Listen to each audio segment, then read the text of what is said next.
মানুষের কাছে প্রকাশ্যে ঘুষ চাওয়াটা এটা একটা রোগ। আর এই রোগে কারা আক্রান্ত জানেন?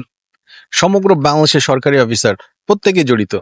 হয়তোবা হাতে গোনায় দুই একজন অ্যান্টিবায়োটিক নিয়েছে বা অ্যান্টিবডি দিয়ে আছে, সে ঘুষ খায় না। সে জানে ঘুষ খাইলে কি হইতে পারে, পরকালে কি হইতে পারে, বা দুনিয়াতে যে অনেক কিছু পাওয়া যায় সে সেটা জানে, তাই সে ঘুষ খায় না বা সে ঘুষ রোগে আক্রান্ত না।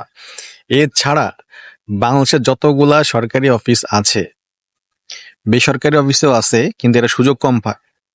এরা সুযোগ পায় না বিধায় এরা এই রোগে আক্রান্ত হয় না। তাছাড়া সরকারের সকল কর্মকর্তারা এই রোগে আক্রান্ত।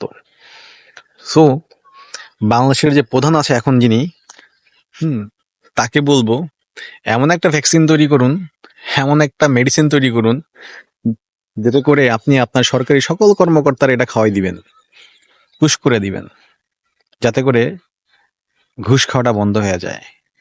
আমরা সরকারের কাছে যে নাগরিক প্রাপ্য, একজন নাগরিক সরকারের কাছে যে সুযোগ সুবিধা পাবে সেটা যেন আমরা ন্যায্য মূল্যে পাই, কেউ যেন ফায়দা না নিতে পারে। ধন্যবাদ সবাইকে।